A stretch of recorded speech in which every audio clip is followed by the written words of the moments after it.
Welcome to Poppin' Locke. I'm Landry Ayres. And I'm Aaron Powell. Well, boil my giblets and call me Chicken Lil, because my stars, the sky is falling. But fear not, because we have brought three wise friends to join us here for the end of the world, including research fellow in the Cato Institute's Robert A. Levy Center for Constitutional Studies and co-host of Libertarianism.org's own podcast, Free Thoughts, Trevor Burrus. Thanks for having me back. Director of Cato's Project on Emerging Technologies, Matthew Feeney. Happy to be here. And what's this? Deputy Managing Editor at Reason and traitor to me personally, Natalie Dowzicky. I'm back! Thank you. Thank you for having me on my first co-hosting gig at Poppin' Locke. It's a little odd doing it with Natalie on the call, but I'll try not to mess it up. She's watching. I'm totally judging your performance. It seems like the biggest question people have had about Don't Look Up, the one that sparked the most conversation, and so the one that I will use to spark our episode today, is just what is this movie about in the first place? I think at first glance, it's a pretty obvious commentary on science and politics, particularly with, as a sort of lesson about climate change seems to be like the obvious comparison, right? Where there is a scientists have identified a obvious catastrophic event in the future, and the only thing that is halting sensible, well-known mitigation efforts is stupid politicians. And the movie's about that, basically. And in this film, the catastrophe is not climate change. It's a comet that scientists played by Leonardo DiCaprio and Jennifer Lawrence have identified. And the stupid president, played by Meryl Streep, is unwilling to take it seriously, and she's more concerned with her poll numbers, and events unfold accordingly.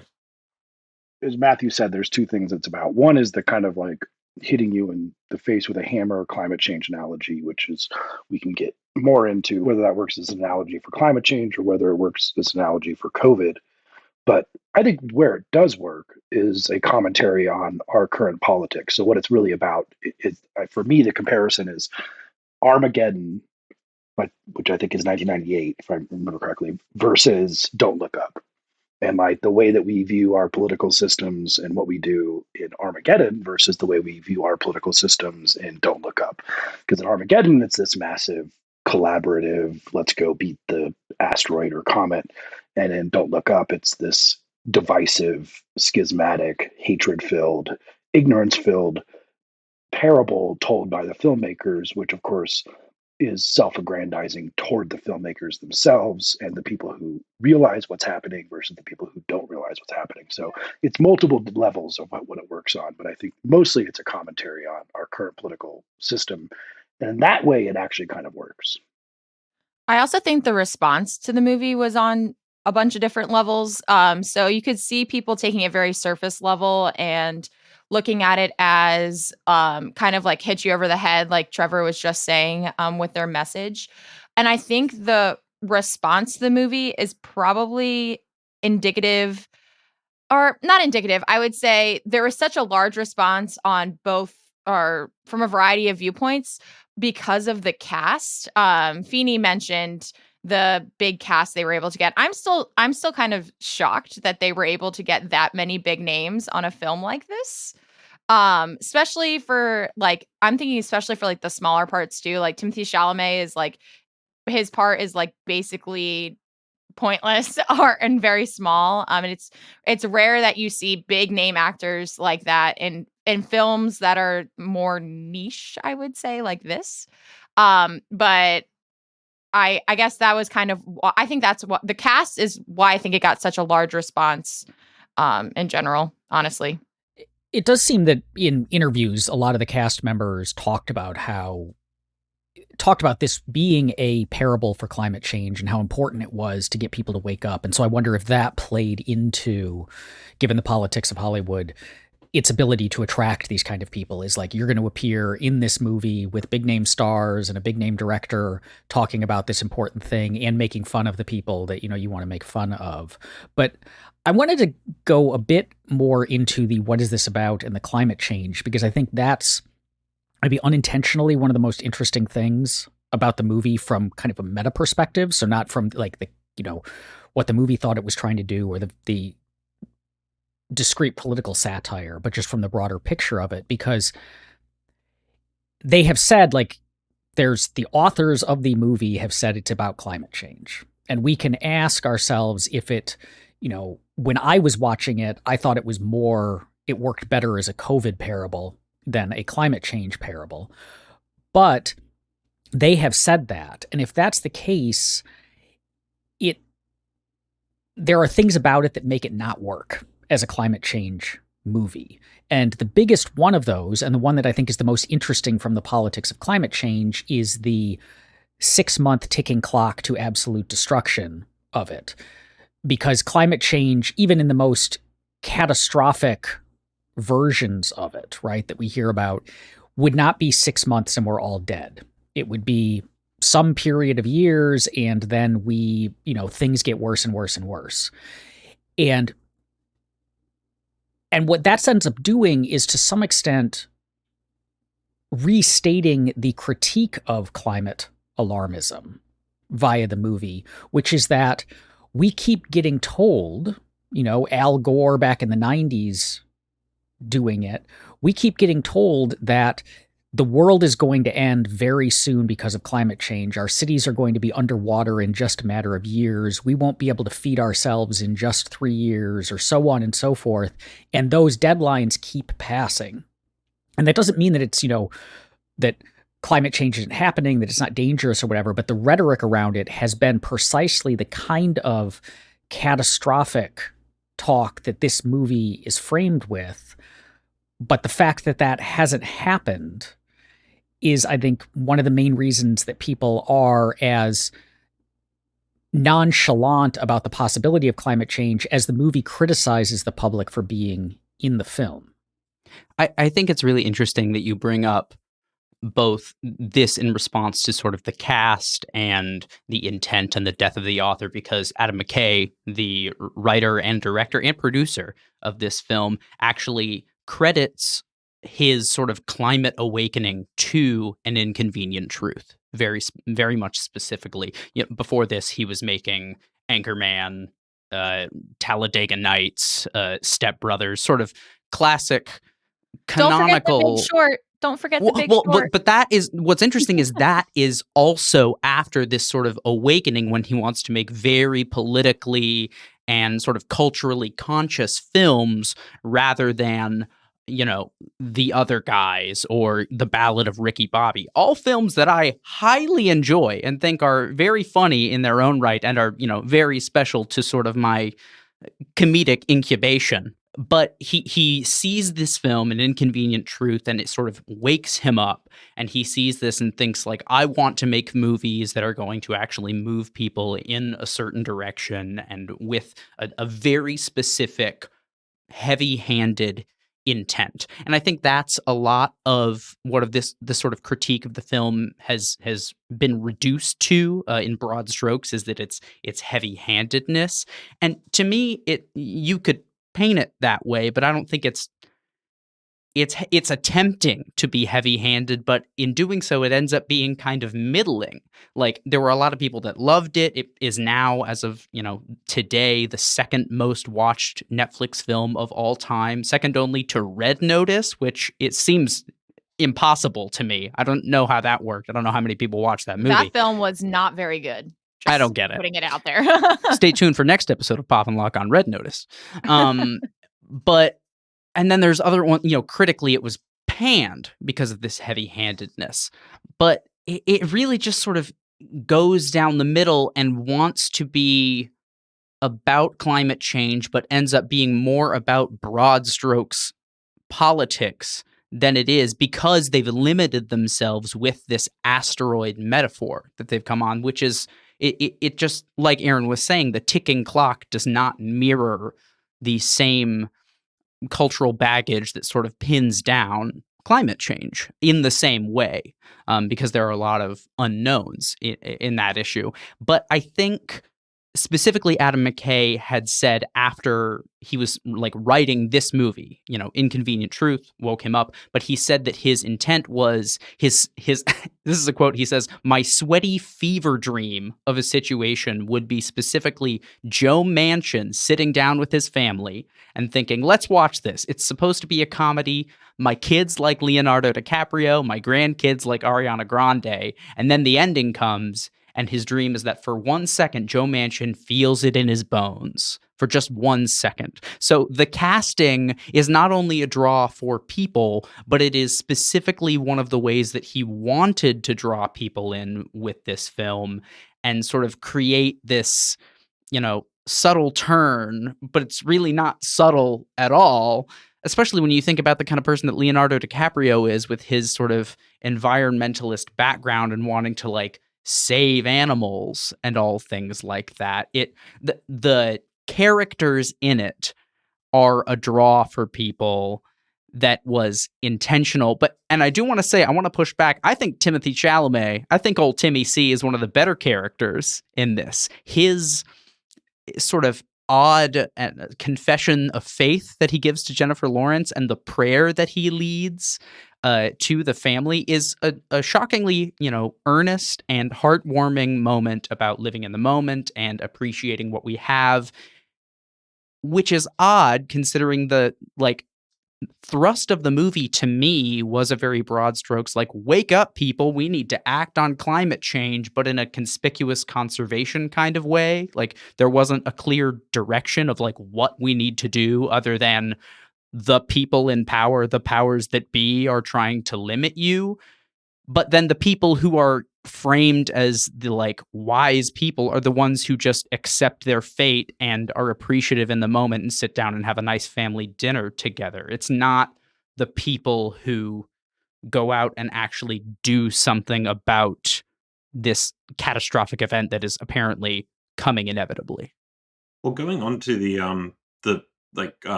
point of the cast, I think, is interesting because I didn't watch this movie even knowing much of what it was about. So I was kind of bored and I was watching Netflix and, the cast stands out. You think, okay, so DiCaprio, Jennifer Lawrence, Meryl Streep, Timothée Chalamet, and also probably the best living actor, Mark Rylance, is in it, Jonah Hill, Kate Blanchett. I mean, so it's a great cast. And while watching it, I just remember thinking, like, something's just not clicking. Like, I just didn't know. I don't recall, like, laughing. Like, and then, like, actually, my sort of awakening was realizing after I'd finished the film that it was directed by the guy who really, really thinks Will Ferrell's hilarious. And then it all made sense because I just find like the humor there. It didn't really work as a comedy, which is funny because you do have great examples of comedies about catastrophic, horrible things, like Dr. Strangelove being a great example of perhaps this genre. But even in serious like fiction, like something that definitely should be a Pop Knock episode is the sci-fi trilogy, The Three Body Problem, which is about this. We know this thing's happening in 400 years and we can't advance our technology, so what do we do? So part of me thought that it sort of failed as at least a commentary, as a comedy, and the attempted commentary was just too overdone to be taken seriously. But maybe there's just a Will Ferrell shaped hole in my head that needs filling. I just don't really get it.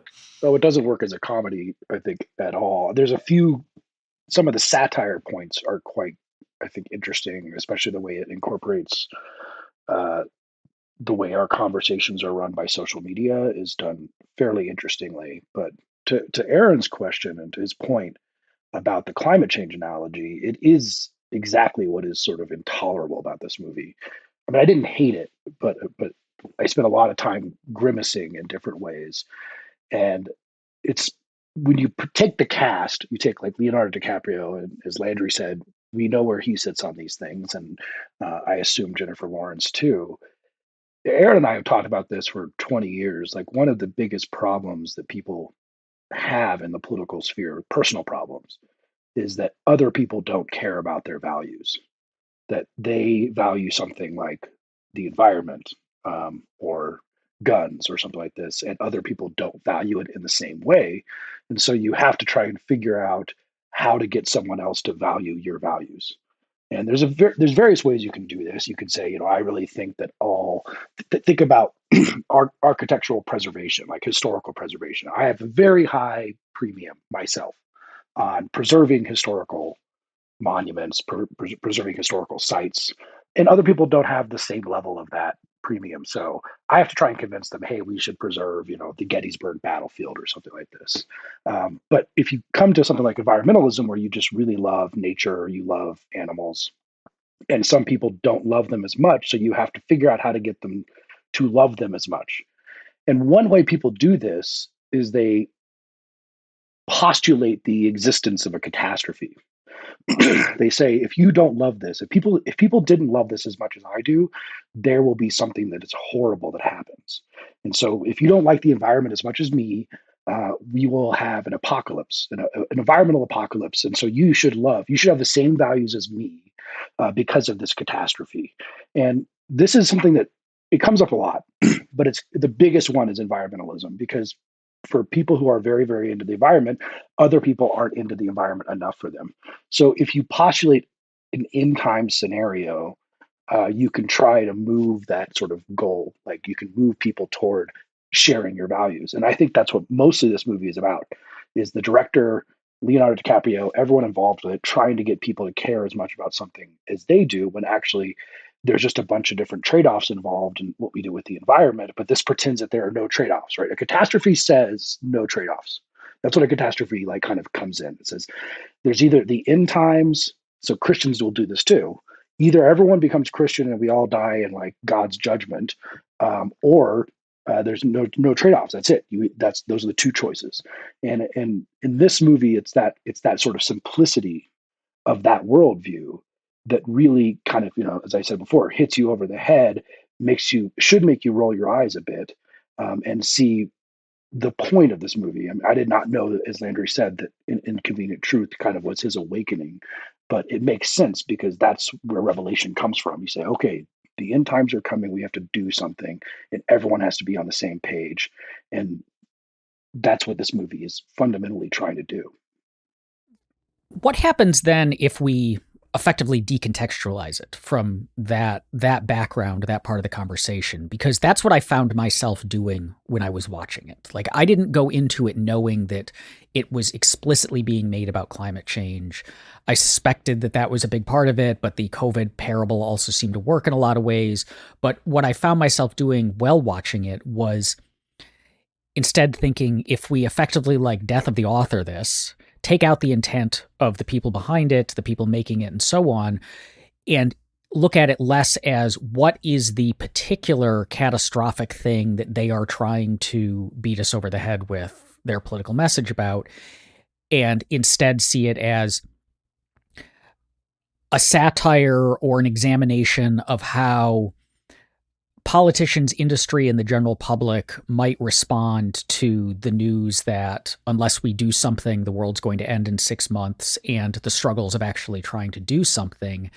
There, I thought it was a much more effective movie, and was not, I mean, it was satire, but it didn't feel in that regard preachy or heavy-handed, and in fact, had a lot of, I think, libertarian themes. As our friend Christopher Hudson on Twitter pointed out, all of the bad guys in the movie are either the politicians, the government employees, the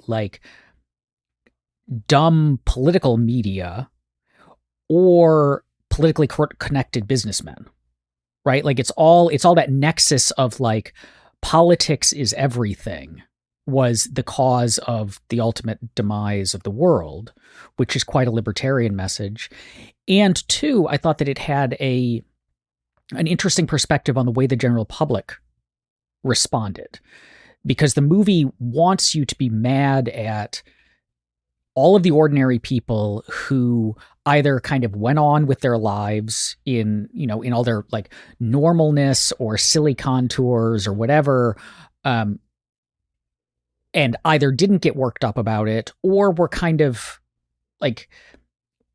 didn't say well, I need to change everything that I'm doing right now about this, that there was more of just either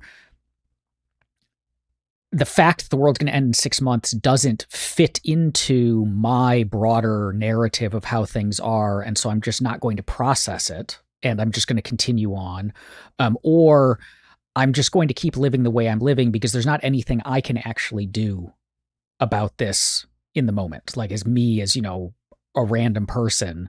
And so there was kind of an acceptance and we're not going to run around screaming, which I think is also, that's probably how a lot of people would respond to something like this. And I don't know that it is necessarily the wrong response versus I don't know that it would be a better response if everyone was just spent 6 months rending their garments and being depressed and, like totally not enjoying the little bit of time that they had left. And I think that's why I didn't, like we were saying earlier, the like allegory for the long-term threat of climate change just doesn't work.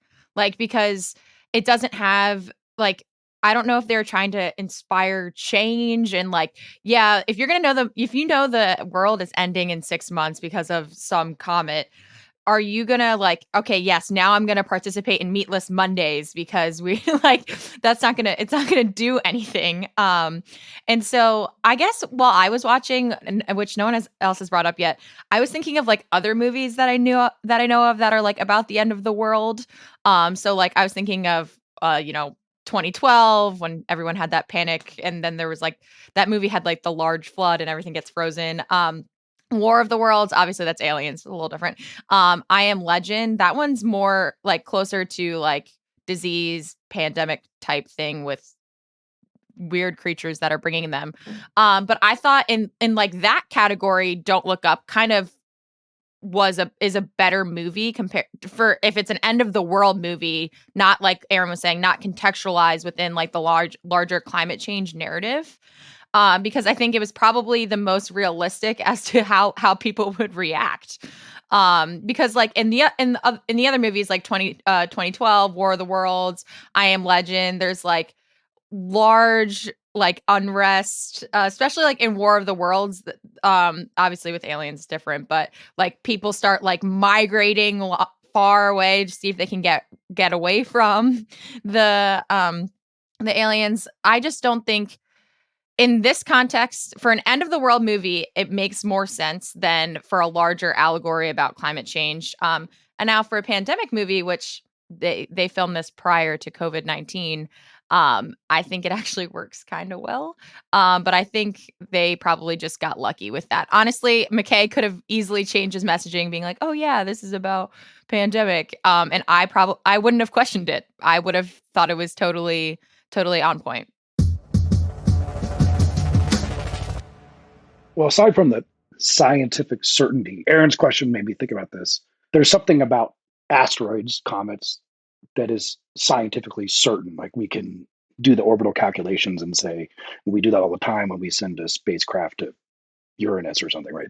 At 2 p.m. on August 14th, it will arrive there. But aside from that scenario, what would be the kind of situation where there would be someone talking about a possible apocalypse and trying to convince people of this? And Natalie's point, the pandemic is a good example. I know that, people have been talking about the possibility of a pandemic for a while. There was that story that came out about George Bush, who read some book, I think maybe John Barry's Great Influenza book, and became very scared of the fact that a pandemic will happen and we're not preparing for it. And so how people responded to that.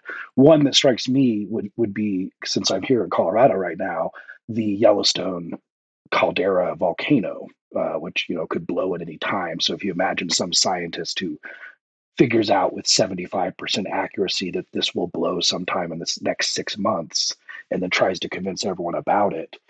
So if we take some scenario where someone is trying to ring the bell and say, this is very likely we should be preparing more than we are.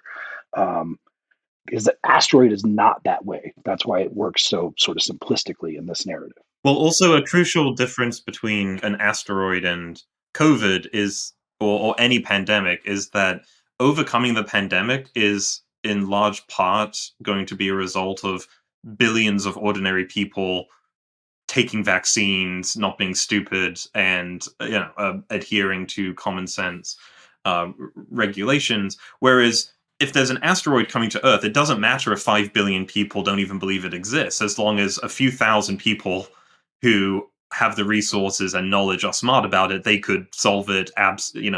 You might wonder, is a planet of 5 billion people stupid enough not to see the comet coming worth saving? But that's the whole point. There is that as long as the educated elites know what they're doing, you could actually stave off an asteroid or a comet hitting without any input or any ordinary person on the ground having to do anything. And it's similar with climate change, actually. Like, it's closer to an asteroid than the pandemic, which is, a lot of people politically, their dream is that elite just like seizing control and just telling everyone, this is what we're doing now, okay? Like, you're not going to eat as much meat, and you're not going to drive those cars, and you're not going to fly. I mean, that's just the way it's going to be. But that was a difference that struck me, because, like Aaron, while watching the movie, I was trying to disentangle it from my policy brain. I was like, okay, I should just try and enjoy this as a sort of disaster film. And but then it got into a whole thing of like mining asteroids, which made the movie even worse. And anyway, that's a whole different conversation. But yeah. One thing that struck me watching this movie was how US centric it was. It was like, giant monster movies or a lot of disaster movies where this thing that's like a threat to everybody is basically only seems to be happening in one country, and it's up to that one country's government to fix it. And outside of the scene towards the end, the relatively minor scene of, the Russians and some other companies tried this and it messed up, we get basically no other country seems involved in this movie. There's talk of like buying mineral rights and things, but no other country seems involved. It seems to be entirely the US. The US's plan initially, the one that we're led to believe would have worked, is not incredibly complicated. Other countries have rockets and nukes and whatever. And so looking at this as like what would actually happen, I would be very surprised if things actually played out that way, where everyone's like, yeah, there's this idiot president in America and they're messing up, or they might not do anything, but like, it's not like we can do anything. And so it was just that like hyper US focused was an interesting read through it. But I think it also plays into part of the climate change debate, because one of the points, like, there's always this, the Western countries need to radically reduce their CO2 output to save this. But the counterpoint to that is that, this is not, you can't solve climate change by the US cutting its emissions, because it's a global issue and lots of countries, and a lot of the emissions are coming from other countries and so on. And so it has to be a global thing. But this seemed to play into that narrative of like, this is up to us rich Westerners to save the world. Well, I think it's an artifact mostly of film making industry. All I would say to that is Godzilla always attacks Tokyo and no one else in the world ever seems to care, but where do they make those movies? Yeah. You do think that the nuclear powers would engage in some degree of cooperation if this was a real issue. But then, of course, you have this multi-billionaire played by Mark Rylance, who's an eccentric guy who comes up with the idea of, let's not blow the comet up, we can mine it, which sort of added in another bit of like political commentary that greed is what's really going to kill us, right? It's not just like political incompetence from politicians, it's greed from the private sector, and that's just another added layer. But I have my own policy reasons why I think that doesn't make any sense, and happy to get into that. But it's true that asteroids have a lot of really valuable minerals in them, and there's trillions and trillions of dollars worth of minerals flying around in the solar system. Whether it passed the cost-benefit analysis to actually fly up, set up mining, and do it, and then to bring stuff back to Earth is a very different question. I don't think it comes close to passing the cost-benefit analysis there. For future solar system like exploration, you can argue that it's good to have, I don't know, little bases on select asteroids where people can, 3D print new tools and things, and you can build missions along the way. But as far as like mining stuff in space and bringing it back to Earth, that's just, a little silly. But that wasn't, if I remember correctly, their plan wasn't to mine stuff in space, right? It was to blow it up into pieces that when they fell wouldn't do much damage, and then gather them up on the Earth and mine them there. That's definitely true. I worry how many people afterwards are Googling mining asteroids and getting into, because this has been a big, again, it's my bias sitting from what I read and see every day, but this is something that comes up every few months that, maybe we should be mining asteroids. But I do want to pick up on that business angle of it, because it does play this really important role. And the idea, and this is the, you guys said it wasn't a comedy. Like, one line where I did laugh out loud is when she tries to go back to when Jennifer Lawrence character tries to go back to her parents' house, and they have locked the door, and they say, her mom says, "Your dad and I are for the jobs the comet will provide." Did you laugh or cringe? Because I cringed heavily at that.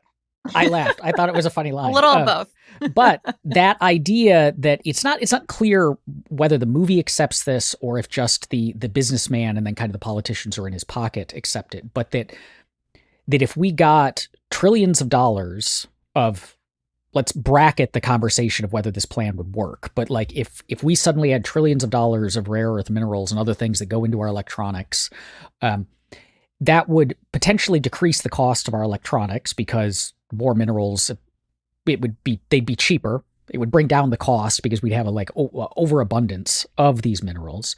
That doesn't mean that it would be worth trillions of dollars, because the reason these minerals are worth so much is the scarcity of them. And they weren't talking about creating artificial scarcity in this, the way that, say, like De Beers does with diamonds. But when they're selling it to the people, it is like, and the businessman, the Mark Rylance character, talks about it this way, that like this will bring so much wealth that it will end world hunger. It'll end basically all poverty. And I think this is kind of a common idea, that the reason people are poor is lack of raw materials, that the reason poverty exists in the world is because we don't have enough stuff we can pull out of the ground. And if we just had more resources, we would be richer. And that connection is not really the case, that's not the reason that people are poor. It's usually misallocation of resources or limits on people putting resources to better use, whether that's infrastructure or government preventing it or so on. But it seemed to get the notion of like poverty and how to fix it wrong. And it seemed odd that like a businessman, there are lots of businessmen with lots of crazy ideas who don't understand how economics works or other things, but that it seemed unlikely that someone who knew that much about it would think this would be the thing that would solve world hunger. I think I kind of took that mostly as intentional, or at least not an oversight on the filmmaker's part. To me, it reads very much like a sort of, not intentional, but a common critique that we see of neoliberalism in general, and big business and, government being in bed together in a sort of antagonistic or maniacal way. And that's even reflected in Jennifer Lawrence's character. They're mostly talking about the politicians, but at this point, the sort of business bash, I think is what the company is called. Mark Rylance's character has founded and heads it. Jennifer Lawrence says to these kids as they're sort of partying in the, around a trash fire, that the truth is way more depressing than the sort of conspiracy theories that they're spinning up about trying to bring Chileans across the border. The truth is that they're not even smart enough to be as evil as you're giving them credit for, which struck me as odd because, sure, we see some of them being dumb, and we see the Meryl Streep character and Jonah Hill, and they're obviously sort of lampooning specifically the Trump administration and things like that. It's pretty blatant, but then they show her, with Bill Clinton to sort of throw a bone to people and say, we're not acknowledging which party they're going to be, even though we all kind of know what they're trying to represent there. But the way that they function and sort of pull the wool over a lot of people's eyes, because we don't see that much of the public, of normal people. It's a lot of, closed door meetings. We'll see media, you see the people in the bar, you see the family on occasion, but we're not getting like, really accurate depictions of what the public is thinking. We're seeing stock footage. And so I think that the antagonists, the politicians and the business people, come across as much more slick than they might be intending, because you can tell the movie, and especially in like marketing and stuff, I think it wanted to be more like an Iannucci film. It wanted to be a little more Veep-like, a little more in the thick of it. And they talk about how a lot of these scenes, the dialogue was heavily improvised. Jonah Hill, who actually does, I think, a very, very good job in this movie. He's very funny. They're making stuff up, but the editing in particular really tightens things up and polishes them and sort of takes the rough edges off of the improvised feel of it, and makes everyone come across as much more sort of conniving and successful, even if they're dumb. So they might be not as smart as those people are giving them credit for, but they are smart enough to pull the wool over people's eyes and get the power that they want, which sort of, I think, does mirror the critique of neoliberalism that we see pretty commonly these days. There's something Landry and I was talking about in terms of like characterization before this, that the depiction of some of the characters just seems like off. So like the business leader, I'm blanking on what his character name is, but the owner of Bash, his characterization and like the way he like talked and the way he like walked around the room and like even like just certain mannerisms just really bothered me. And I don't know if it was like they're just trying to exaggerate that or if that was like the intent.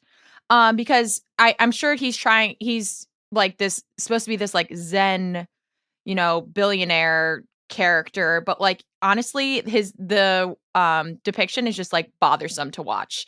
Like the way he was talking was really annoying, like just annoying. And I don't think that was necessarily the intent of that. I don't know if anyone else noticed that. And then the other character that I think they like was just kind of odd was the whole thing with the general and like buying snacks.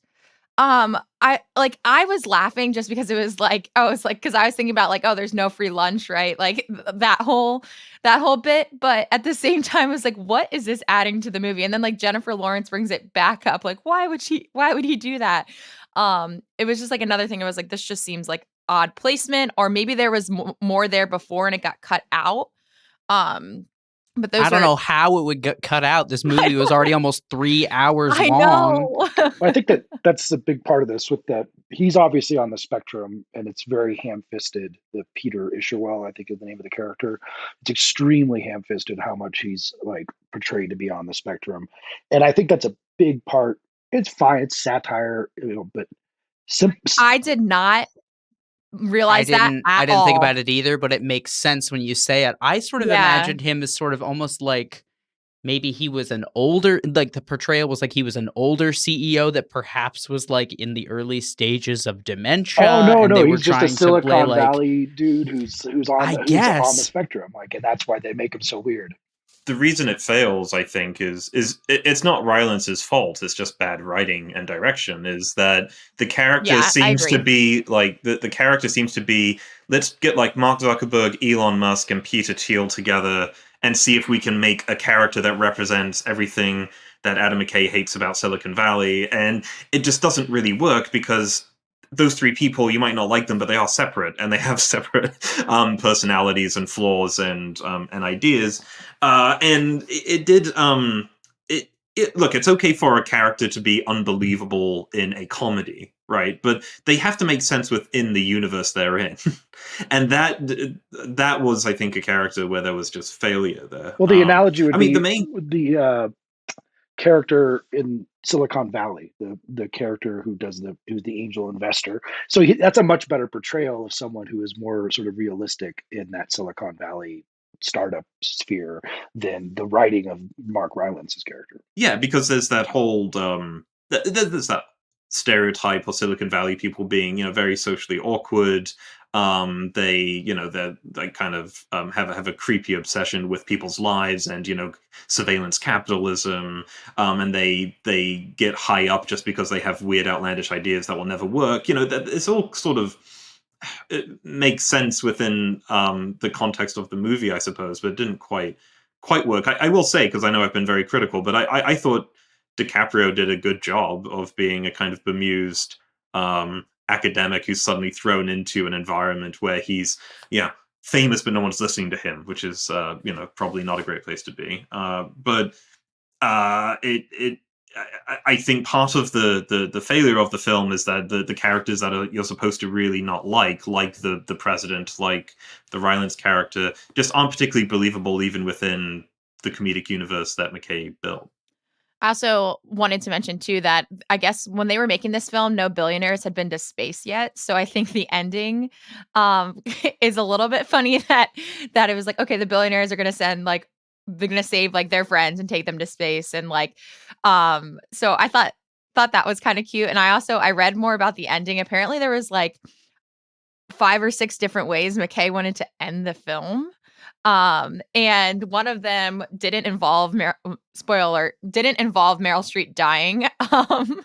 But apparently Meryl Streep was insistent on, she wanted to know how she died, whether it was shown in the film or not, because it was going to help her, like, portray her character.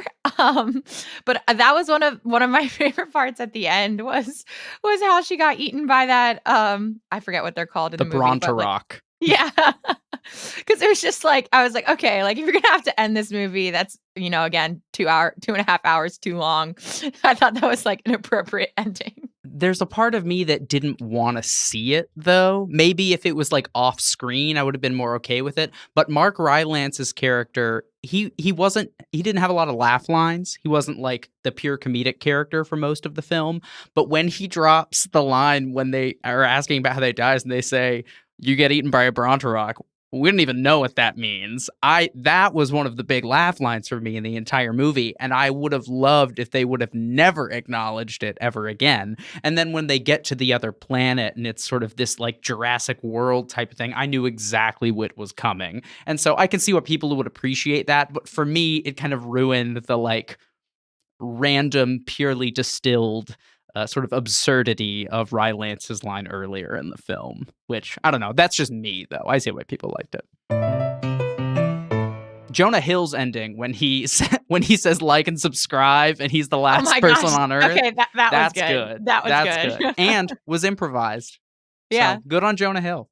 I want to talk about him and his character, and I think what he represents in terms of satirizing the American political landscape, because I think one thing that this movie picked up on and did a good job of portraying, and it's one of the things that has confounded me the most about, well, maybe not the most, but it is one of the things that has confounded me a lot about the modern Trump movement, is how much he, to a great extent, his mother, you get some of it, but he's the vessel for it, how much absolute disdain there is by that family for the people who, like, make up their base, that they don't think highly of these people. They're simply using them for either a grift or for attention. I mean, that was Trump's thing, is all that really motivates Trump is getting attention and praise, and his base was a source of that, which is why he likes the rallies, and they had a rally in this movie.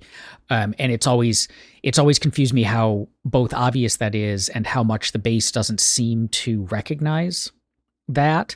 And I thought that's where that line about, like, the 3 kinds of people and, like, the cool rich, which also I think had a lot of truth to it in how the Trumpist base thinks about the fact that it's a populist movement of the working class against the elites, with, headed up by a family that lives in, like, a gold-plated penthouse. Well, there's disdain across the board in the political sphere, though. I mean, like, you're right about Trump, but I think a lot of people who get into politics have some sort of belief in themselves that, A, people don't understand what's important, B, I understand what's important, and C, I can do this, and then D, the way I do this is by convincing people who are not as good as me that I am the thing that can help them. I think there's just a ton of disdain that just comes with being a politician. It's like one of the reasons why, if I were going to have a constitutional amendment, it would be you can't be president if you want to be president, because there's just something really, really bad about people who want to be president and what that says about how they think of themselves. And that's true, obviously, of Trump, but I think it's just as true of Hillary Clinton. Well, and that's interesting because there was no portrayal of any opposition in the movie as well. Like, we know now that there is a sort of constant election cycle, that there is no time when someone is not campaigning. We see this, in the rallies that they portray, but just as well, there are going to be other people who are going to be talking to the media and making speeches. And there's, legislature that is going on where people are going to be standing up and trying to sort of put on a face and get media attention. And we get none of that. We get the populist movement of the people, the just look uppers versus the don't look uppers, but we don't get anyone other than like academics and appointed government people, experts in their field. So it is kind of one-sided in the portrayal of political elites and the way that they are sort of manipulating people, because that does exist on both sides. As much as, we want to, certainly I have my own beliefs about which one does it more than the other, but I think it would be a large misrepresentation to say that doesn't happen no matter the party that you're supporting. I have a question. I know we're running out of time, but that may be a good way of, in the context of COVID and everything, how do we feel about capital T, capital S, the science, and what this movie says about the science? I think that gets back to the point that I made about the catastrophe and being told that the world ends and the particular nature of the asteroid, because what we get at the beginning, that opening scene where he's doing the orbital dynamics calculations on the board, and then they get a bunch of people confirming it. The thing about an asteroid coming at the Earth is more so than, the other disasters we're told about in our daily lives. That is one where like the science is almost entirely just math. And it's like, here is the thing. We know it's there. We know the direction and speed. So we can know with as close to absolute certainty as you can reasonably get that it will hit us. And we can know that it hitting us will be bad. Like it is a thing where there's, compared to climate change or a pandemic or whatever else, there is as little ambiguity as you could possibly get. And so within the context of the disaster of the movie, saying we should believe the science, and we get the scenes where there are, like early on, we've checked it with all of these other scientists, and there is like, absolute consensus, and they've double checked and all of that, where that is a situation where trusting the science is the perfectly rational thing to do, and it would be, and you absolutely should do it, because there's no wiggle room. But the issue is that if the movie is a parable about other things, I think the movie is representative of a view that in areas, whether it's climate science or epidemiology or whatever, the science looks the same as it did there, when in fact it very much does not. And there's also a delineation between who is doing the science that is very, very clearly what they're trying to imply. There's, we have these scholars who have a giant telescope. They're in contact with NASA. They obviously are, reputable. He's a tenured professor at Michigan State. I don't know if Michigan State actually has a really, really great astronomy department. No knock on Michigan State. There was a lot of crapping on Michigan State in the movie, though. Right. And that's what's interesting is because they're like, oh, Michigan State, la, la, la, la, la. But then they're like, but we got our people from Yale, Princeton, Harvard. Have you heard of it? Like, suddenly it becomes legitimized when that is checked. And then it becomes even more celebrated, but with like a antagonistic veil and like coding when it's run by Bash. So you have... and you can raise, certainly valid questions about the nature of peer review that they bring up, like people need to be evaluating this from multiple sides, but it also is coded very much like privately funded research, bad. And even so, like research that has been checked only by, Ivy Leagues, like really elite institutions, is, valid, but still kind of, sneeringly so. But Michigan State, publicly funded universities, their research is good and unbiased and completely trustworthy. When in reality, all of those organizations are working amongst each other all the time. Like Google and Facebook and AT&T are not just doing research totally in-house themselves or with Ivy Leagues. They are funding public universities to do this research all the time across the country. So, creating like good and bad, it's easy for a storytelling device, but it's not accurate. And it's kind of frustrating because you could have a really nuanced discussion about the science, but it doesn't fit well into this movie. Honestly, what was more interesting to me is how they portrayed how we like consume the science. So like the really interesting part to me was the little bit with it's Tyler Perry and Cate Blanchett. They're like hosting a daily what I suspect is a daily news show. And the first guest on is Ariana Grande, and she's going through this breakup and like with Kid Cudi. That's with Kid Cudi. Yeah. And that's like clearly the more important part of the show, or like the part of the show that's going to get them the most clicks or whatever to the newscasters. And then they bring on Leonardo DiCaprio and Jennifer Lawrence, and it's more like just like a blip in their show. It's like, oh yeah, we discovered this like cool new thing, and like back to Ariana Grande. And I thought that was like oddly kind of on point. Just like from the way like our media works today, it's like kind of getting you they're feeding you a lot of the stuff that's like the most grabby or attention seeking, and whether that's with Kim K or that's with Ariana Grande, like doesn't really necessarily matter to me. And then they'll have like an actually like important bit of news and they just kind of gloss over it. So I thought that also was interesting that that depiction came from Hollywood. So it was like almost them admitting that like the media like doesn't give you what it should, which I thought was pretty interesting. Trevor's question reminds me of something that we all deal with, in this sort of policy think tank world, which is the scientists raising something like a is-ought problem for policy, where even if you accept, right, and I think we have very good reasons to believe science on climate change and everything else is. You can't get to and therefore X from a climate change fact. And then you're getting into the policy questions of trade-offs. Now, with a species-ending comet, you can argue like, okay, well, the trade-off is the end of the species, which we can rank as pretty bad.